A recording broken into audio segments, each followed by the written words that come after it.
E se eu te dissesse que 2 crianças de 7 e 5 anos foram abandonadas pelos próprios pais e acordaram sozinhas em uma casa vazia, sem comida, sem explicação, sem ninguém? O que você faria nessa situação? Desistiria?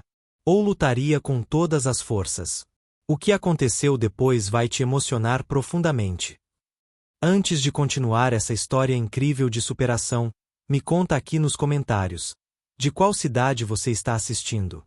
E se essa história já está te tocando, se inscreve no canal e ativa o sininho para não perder nenhuma história inspiradora como essa. Agora vem comigo que essa jornada vai mexer com você. Maria tinha apenas 7 anos quando acordou naquela manhã fria de junho e percebeu que algo estava diferente. A casa estava silenciosa demais. Ela chamou pela mãe, depois pelo pai, mas apenas o eco da própria voz respondia. Caminhou pelos cômodos vazios, sentindo o coração acelerar a cada passo. Na mesa da cozinha, uma carta amassada e manchada de lágrimas. As palavras dançavam diante dos seus olhos infantis que mal sabiam ler. Perdão, não conseguimos mais. Ao lado dela, seu irmão Pedro, de 5 anos, segurava um ursinho de pelúcia surrado e perguntava quando os pais voltariam. Maria não tinha resposta. Naquele momento, 2 crianças foram deixadas à própria sorte em uma casa que de repente parecia enorme e assustadora. O abandono não veio com avisos ou explicações. Veio como um ladrão na noite, roubando a infância e deixando apenas o peso impossível de carregar. Mas Maria, mesmo sem saber, já estava tomando a primeira decisão que mudaria tudo. Ela não deixaria Pedro sozinho. Nunca. As primeiras 48 horas foram as mais difíceis. Maria abriu a geladeira e encontrou apenas restos. Um pedaço de queijo duro, 2 maçãs machucadas e meio litro de leite que já começava a azedar. Ela dividiu tudo meticulosamente com Pedro, guardando a maior parte para ele. À noite, os dois se encolhiam juntos na cama dos pais, buscando o cheiro que ainda permanecia nos lençóis. Pedro chorava baixinho, e Maria cantava as mesmas canções de ninar que a mãe costumava cantar, mesmo com a voz embargada. Na manhã do terceiro dia, uma vizinha chamada Dona Teresa bateu à porta. Seus olhos se arregalaram ao ver a cena. 2 crianças sujas, com fome, completamente sozinhas. Onde estão seus pais? Ela perguntou, mas Maria apenas balançou a cabeça. Dona Teresa, uma senhora viúva de 60 anos que mal conseguia sustentar a si mesma com a pensão, tomou uma decisão naquele instante. Ela não podia adotar oficialmente as crianças, mas também não conseguia abandoná-las ao sistema. Dona Teresa era pobre, mas tinha um coração maior que todas as suas limitações financeiras somadas. Ela levou Maria e Pedro para sua pequena casa de 2 cômodos, onde já morava apertada com seus próprios pertences acumulados ao longo de 6 décadas de vida. Vamos dar um jeito, ela repetia, mais para si mesma do que para as crianças, enquanto improvisava colchonetes no chão da sala com cobertores velhos e travesseiros que cheiravam a naftalina. A primeira noite na casa de Dona Teresa foi estranha. Maria ficou acordada olhando para o teto rachado, ouvindo os roncos suaves da senhora idosa no quarto ao lado e a respiração irregular de Pedro que dormia agarrado ao seu braço. Ela se perguntava se os pais voltariam, se tudo aquilo era apenas um pesadelo prolongado do qual logo acordaria. Mas quando o sol nasceu na manhã seguinte e a realidade permaneceu inalterada, algo começou a mudar dentro dela. Era como se uma chave tivesse girado, trancando para sempre a menina inocente que ela fora e libertando alguém novo, alguém que precisava ser forte demais para sua idade. Durante as primeiras semanas, Dona Teresa ensinou a Maria as habilidades básicas de sobrevivência que ela precisaria dominar.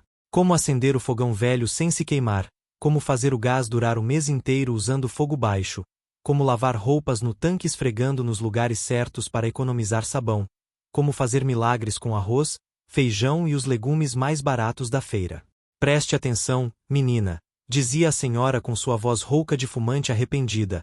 A vida não vai facilitar para você, então você precisa aprender a facilitar para a vida. Maria absorvia cada lição como uma esponja.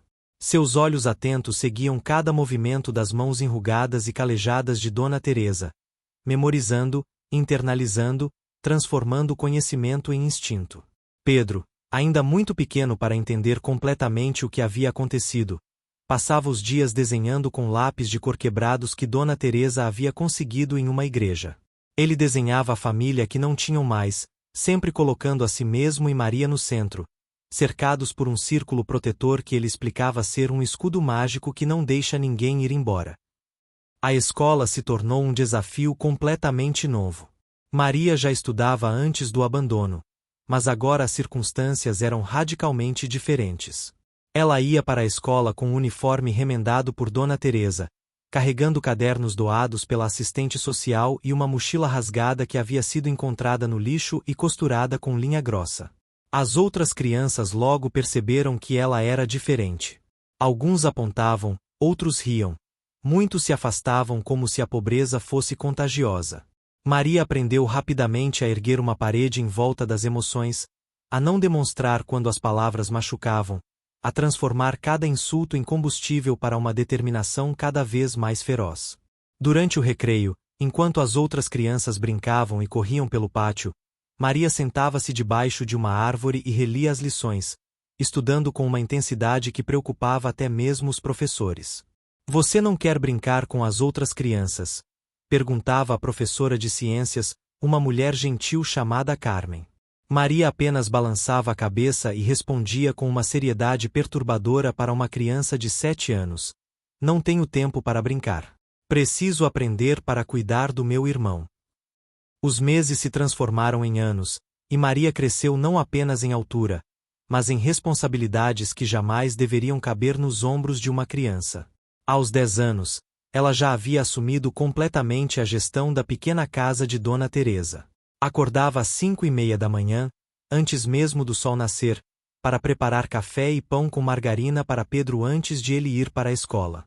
Depois levava uma xícara fumegante para Dona Teresa, que ainda estava na cama com dores nas costas que se intensificavam com a idade e o trabalho pesado. Maria então arrumava a casa em 45 minutos cronometrados com precisão militar, varria o quintal, colocava as roupas no tanque de molho e finalmente se arrumava para ir à sua própria escola. Durante as aulas, ela era uma aluna modelo, mas os professores começaram a notar algo preocupante. Maria nunca parecia completamente presente. Seus olhos, profundos e sempre alertas, carregavam uma maturidade desconcertante. Ela respondia às perguntas com perfeição, tirava notas excelentes em todas as provas, mas havia uma rigidez em sua postura, uma tensão constante que não deveria existir em uma criança de sua idade. Na hora do almoço, enquanto os outros alunos compravam lanches na cantina ou abriam marmitas recheadas que suas mães haviam preparado, Maria comia pão com mortadela, sempre o mesmo lanche, dia após dia. Ela nunca reclamava, nunca demonstrava inveja, apenas comia metodicamente enquanto revisava as lições da manhã. Foi a professora Carmen quem primeiro notou que Maria estava emagrecendo. Discretamente, ela começou a esquecer sanduíches extras na mesa, perto de onde Maria sentava.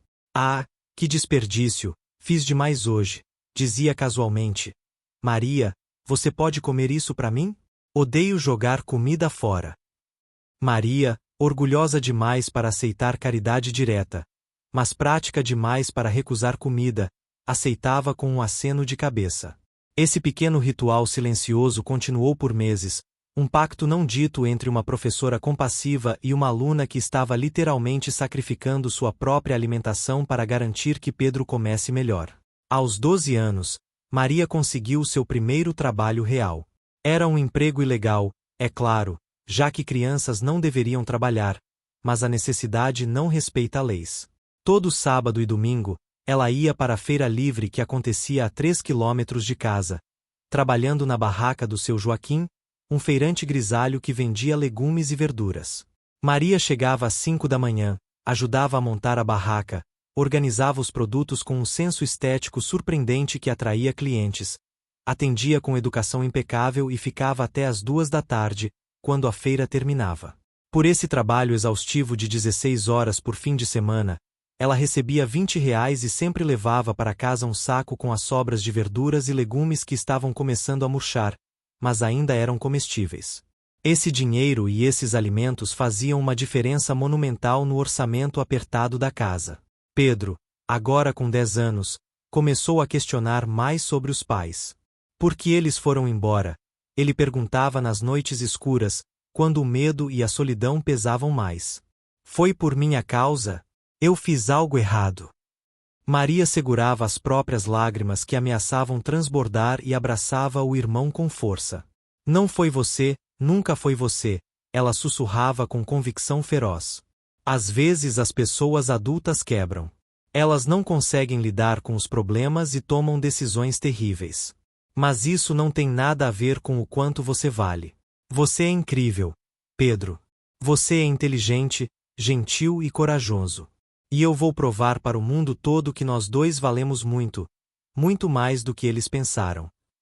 Essas conversas noturnas se tornaram um ritual entre eles, um momento de vulnerabilidade em que ambos podiam ser crianças assustadas novamente, pelo menos por alguns minutos, antes de colocarem novamente as máscaras de coragem que usavam durante o dia.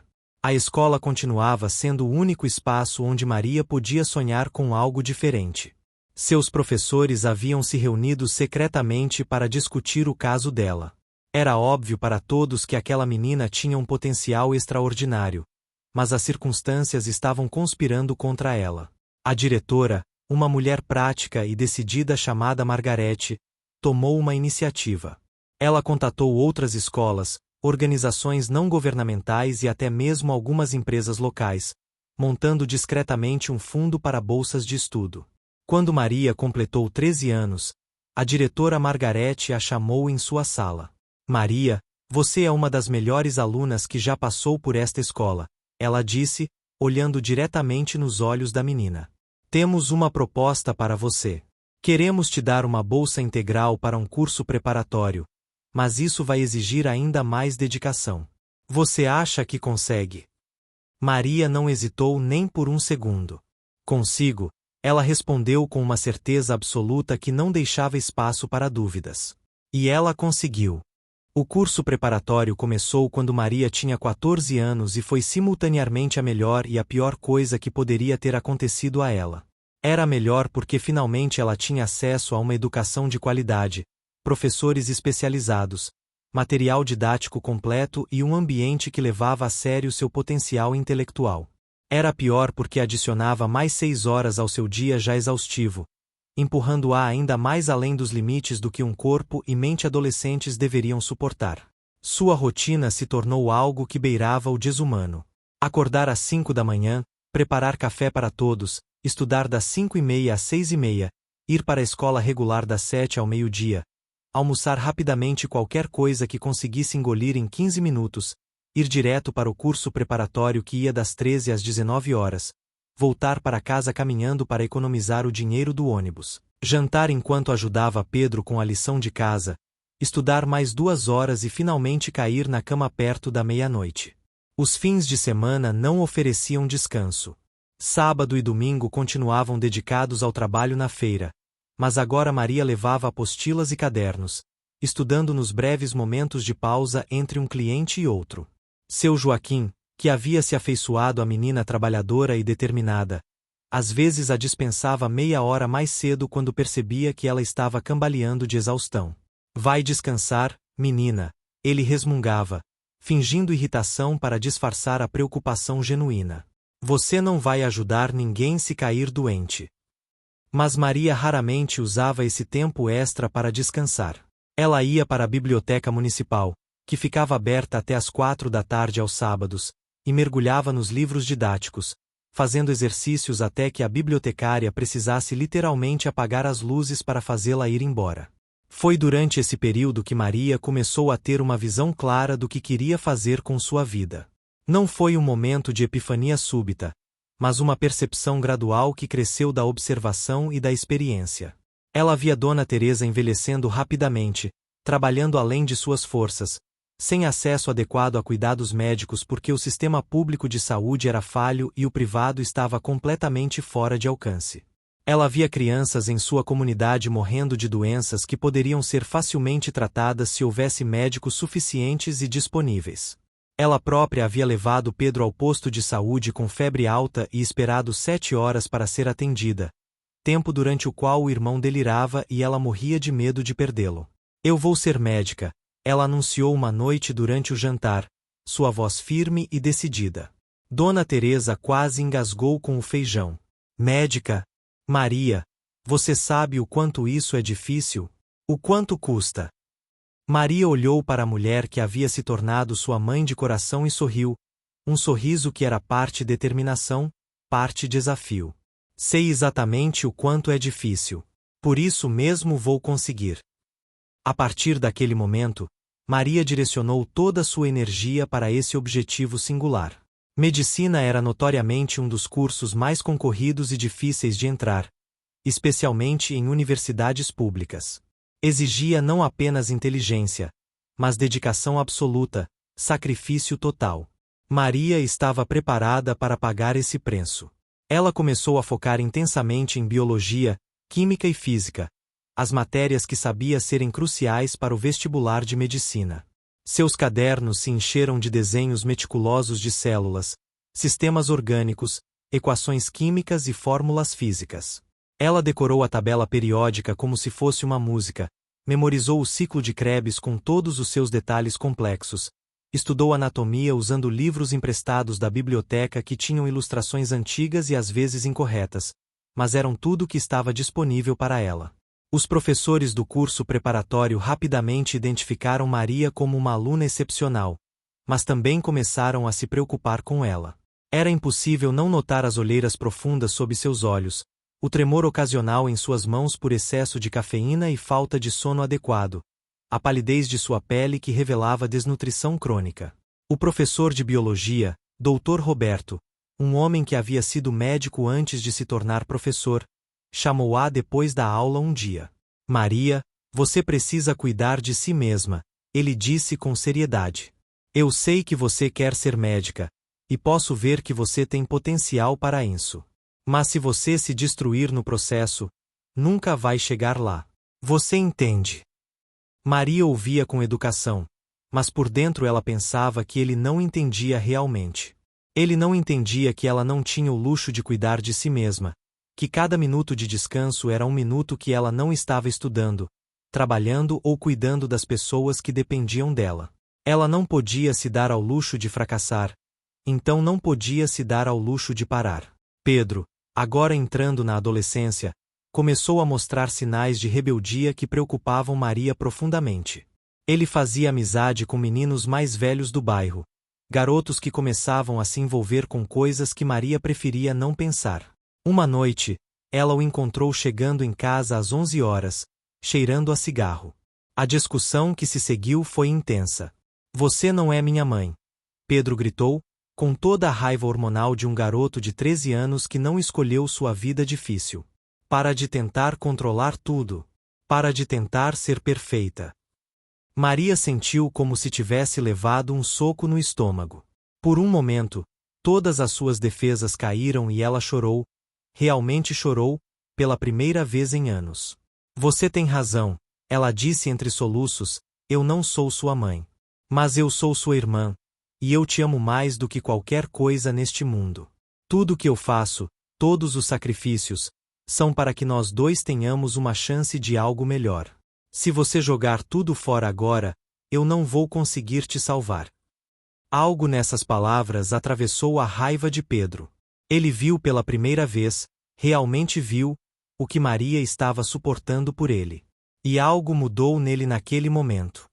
Se Maria pensava que já havia enfrentado os piores desafios, o final de seu 15º ano provou o contrário. Tudo começou em uma terça-feira. Maria estava na aula de Química Orgânica quando seu celular vibrou. Era Pedro.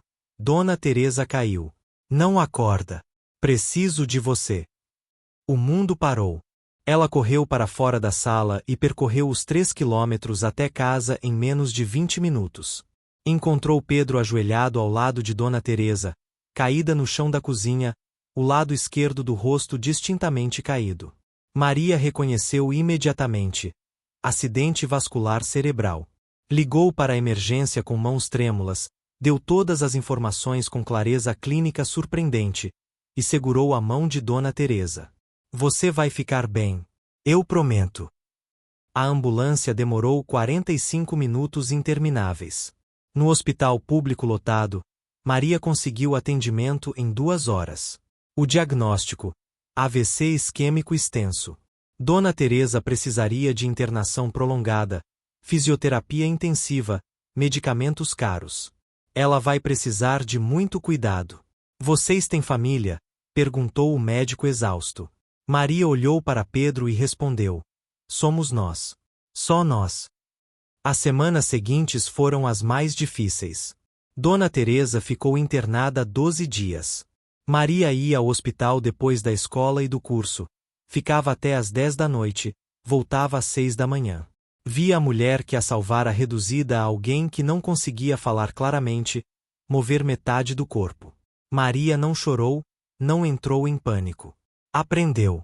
Perguntava sobre cada procedimento, medicamento, técnica. Fazia anotações, assistia vídeos sobre cuidados pós-AVC. Quando Dona Teresa recebeu alta, Maria transformou o quarto em mini-hospital. Com dinheiro de uma vaquinha organizada pelos professores, comprou equipamentos básicos. Criou cronograma detalhado de cuidados. Seu dia impossível tornou-se absurdo. Acordar às 4h30, medicação e fisioterapia, café às 5h30, estudar às 6, escola às 7, voltar ao meio-dia para cuidados, curso das 13 às 19, mais cuidados até às 22, estudar até à meia-noite. Dormir 3h30. Recomeçar. Você vai colapsar, todos avisavam. Mas Maria não colapsou. Emagreceu até as roupas ficarem frouxas, olheiras profundas, mãos trêmulas. Mas não quebrou. Continuou, um dia de cada vez, enquanto estudava para o vestibular mais concorrido do país. O dia do vestibular de medicina amanheceu chuvoso. Maria tinha 17 anos e havia estudado 3 anos ininterruptos para aquele momento. Usava o mesmo vestido da formatura do ensino médio, limpo e passado por Dona Teresa, que já conseguia mover o braço esquerdo novamente. Pedro acordou cedo para fazer café e torradas. Você vai conseguir, disse com voz embargada, você sempre consegue. Durante 5 horas de prova, Maria canalizou cada momento de dor, cada noite de insônia, cada humilhação, transformando tudo em concentração pura. As questões eram desafiadoras, mas ela estava preparada. Mais preparada do que qualquer candidato que teve vida fácil. Nos 3 meses de espera pelo resultado, Maria manteve a rotina brutal. Cuidava de Dona Teresa, trabalhava, ajudava Pedro. Não se permitia esperança demais, mas também não conseguia apagar completamente aquela fagulha. No dia da divulgação, ela estava na biblioteca trabalhando como voluntária quando uma amiga ligou gritando: você passou. 3º lugar. Maria desabou em lágrimas ali mesmo, entre as estantes de livros que haviam sido sua salvação. A menina abandonada aos 7 anos estava, aos 18, aprovada em medicina em Universidade Federal. A notícia se espalhou rapidamente pela comunidade. Dona Teresa chorou tanto que Maria ficou preocupada com sua pressão. Pedro a abraçou com força, sussurrando: eu sempre soube. Sempre soube que você conseguiria. A entrada na universidade trouxe novos desafios monumentais. Maria era a única aluna da turma da periferia. Enquanto colegas discutiam férias na Europa e carros novos, ela calculava como fazer o dinheiro do almoço render.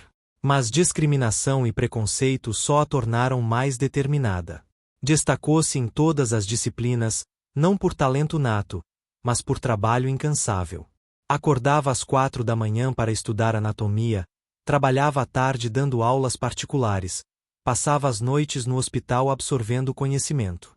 Os professores perceberam que tinham uma aluna excepcional. Não pela origem privilegiada, mas pela garra sobrenatural. Pedro entrará na faculdade de engenharia, também em universidade pública. Dona Teresa, recuperada em 80%, chorava de orgulho. A casa continuava pequena e humilde, mas estava cheia de sonhos sendo realizados. Maria nunca esqueceu suas raízes. Voluntariava-se em clínicas comunitárias, ajudava outros alunos pobres com dicas de como sobreviver na universidade. Criou um grupo de estudos para alunos cotistas, compartilhando estratégias de estudo e oferecendo suporte emocional. Ela sabia exatamente o que era sentir-se deslocado, inadequado, constantemente questionando se merecia estar ali. E estava determinada a garantir que outros como ela tivessem uma chance melhor. Bloco 9. O reencontro que ninguém esperava. Maria estava no 5º ano de medicina, fazendo plantão no pronto-socorro, quando aconteceu. Ela reconheceu o homem na maca. Era seu pai. 12 anos haviam passado desde aquela manhã terrível. Ele estava irreconhecível, envelhecido precocemente, vítima de acidente de carro. Seus olhos se encontraram e ele a reconheceu instantaneamente. Maria, sussurrou incrédulo, você cresceu. A raiva, o abandono, a dor de anos começou a subir. Mas então Maria olhou para o homem quebrado e fez uma escolha. Escolheu ser maior que a mágoa. Tratou-o com toda a competência e compaixão que aprenderá. Não pelo que ele merecia, mas pelo que ela havia se tornado. Durante o tratamento, ela foi profissional, eficiente, cuidadosa.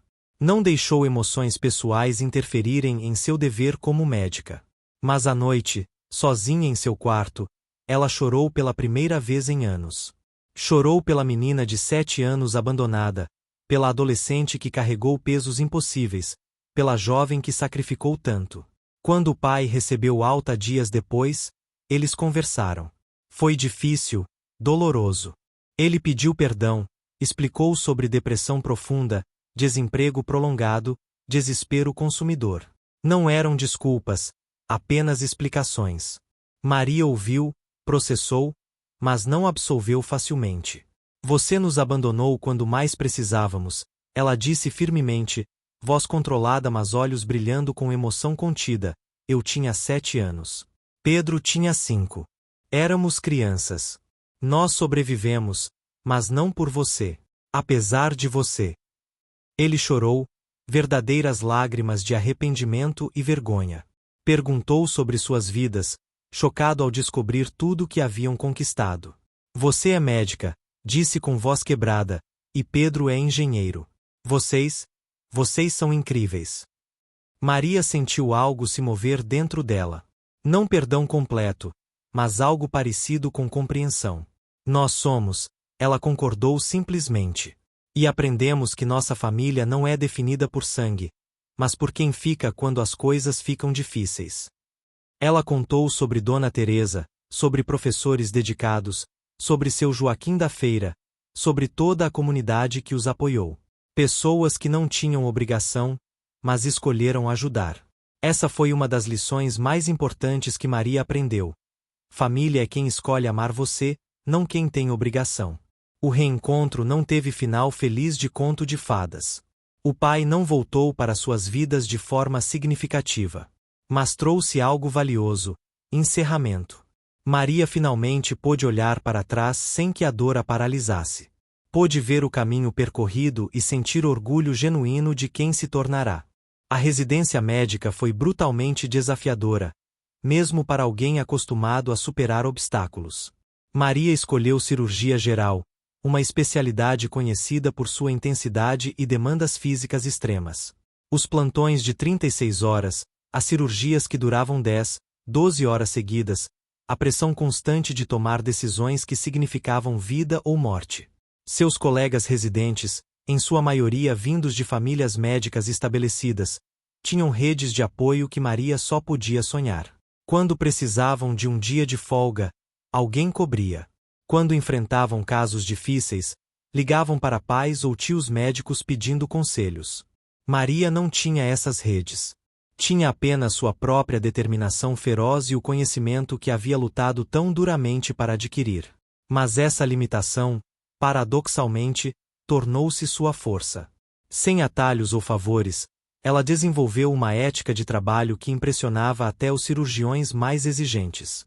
Voluntariava-se para os casos mais difíceis, estudava até tarde da noite, praticava técnica cirúrgica sempre que tinha oportunidade. Durante esse período intenso, Dona Teresa faleceu. Foi pacífico, durante o sono, aos 82 anos. Ela havia vivido para ver Maria se tornar médica e Pedro se formar engenheiro. Suas últimas palavras para Maria foram: "Você foi a maior bênção da minha vida.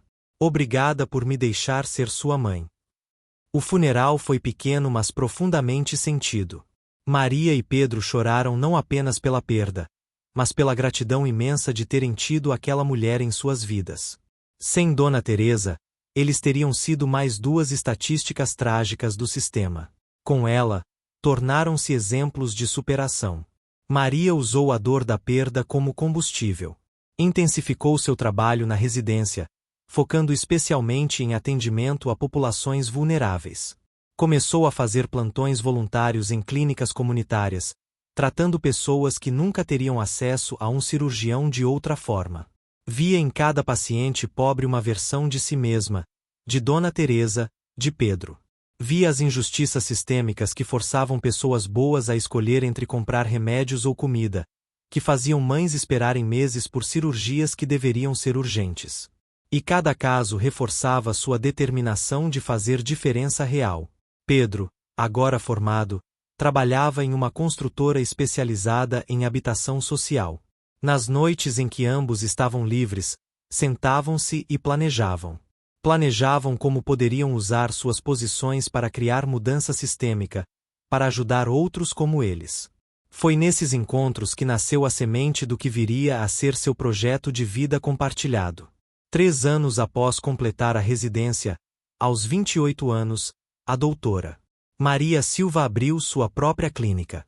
Mas não era uma clínica comum. Localizada no coração da comunidade onde crescerá, a clínica operava em um modelo híbrido revolucionário. Metade dos atendimentos eram pagos por pacientes que podiam pagar, subsidiando a outra metade que era completamente gratuita para pessoas de baixa renda. Pedro, usando suas conexões na engenharia, havia projetado e supervisionado a construção do prédio a custo mínimo, chamando favores e negociando com fornecedores. A clínica não era luxuosa, mas era funcional, limpa e equipada com tudo necessário para fornecer cuidados médicos de qualidade. Maria recrutou outros médicos que compartilhavam sua visão, jovens profissionais que entendiam o que significava vir de baixo e queriam retribuir. Nos primeiros meses, a clínica mal conseguia se manter financeiramente. Houve momentos em que Maria precisou cobrir despesas do próprio bolso, momentos em que ela questionou se sua ambição havia excedido suas capacidades. Mas lentamente, a reputação cresceu. Pacientes pagantes começaram a procurar a clínica não apenas pela qualidade do atendimento, mas pelo modelo social. Queriam fazer parte de algo maior. A lista de espera para atendimentos gratuitos era enorme, milhares de pessoas precisando de cirurgias, tratamentos, cuidados básicos que o sistema público sobrecarregado não conseguia fornecer em tempo razoável.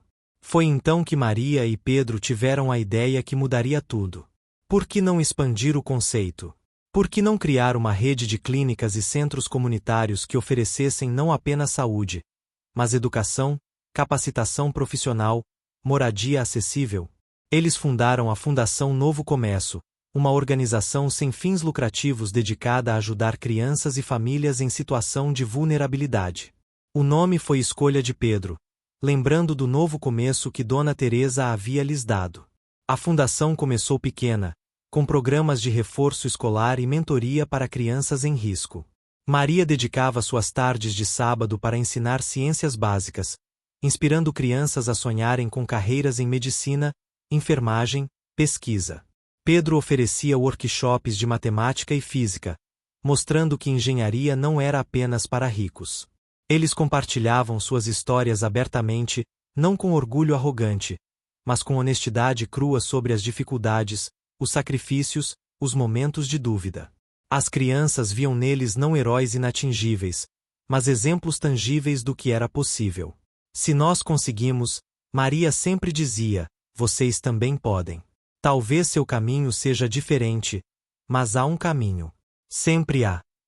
A fundação cresceu além das expectativas mais otimistas. Doadores começaram a aparecer, impressionados pela transparência e eficácia dos programas. Empresas locais ofereceram parcerias. 5 anos após a fundação, eles haviam ajudado mais de 1.000 famílias diretamente. Hoje, 15 anos após aquela manhã de abandono que mudou tudo, a doutora Maria Silva é uma das cirurgiãs mais respeitadas de sua região e uma líder comunitária reconhecida nacionalmente. Sua clínica expandiu-se para 3 localizações, atendendo mais de 10.000 pacientes por ano, metade deles gratuitamente. A Fundação Novo Começo opera em 15 comunidades, oferecendo educação, capacitação profissional, assistência médica e suporte psicológico. Pedro tornou-se um engenheiro civil renomado, especialista